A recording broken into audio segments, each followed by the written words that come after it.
C'est un geste presque machinal que nous accomplissons au moins une fois par jour, brancher un câble pour recharger notre téléphone portable.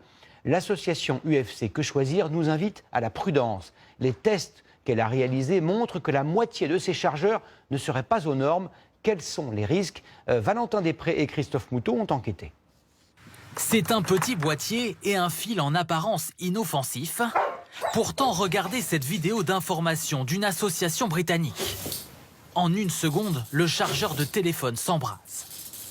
Sur Internet, les témoignages se multiplient, photos à l'appui. Dans son mensuel à paraître demain, cette association de consommateurs tire la sonnette d'alarme. Parmi les 20 chargeurs qu'elle a testés en laboratoire, plus de la moitié ne respectent pas les normes européennes de sécurité. Ceux-là sont carrément dangereux, c'est-à-dire que là, ils sont fabriqués vraiment à la va-vite, n'importe comment, les composants sont assemblés trop près, ou alors le port USB là, peut être ce qu'on appelle vivant, c'est-à-dire que le jus passe par là, donc il suffit que le chargeur reste branché au secteur, et là, on a de l'électricité qui passe, donc c'est quand même assez dangereux. Des modèles pour la plupart bas de gamme, importés de Chine sans aucun contrôle et vendus à très bas prix sur Internet.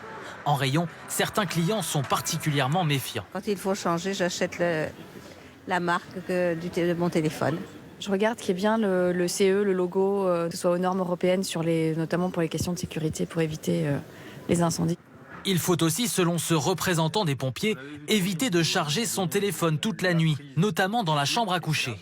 Il va y avoir aussi une mauvaise utilisation, par exemple les poser tout simplement sur des couvertures ou sur des textiles qui à un moment donné vont être ressources de chaleur et ce qui va prendre un incendie possible.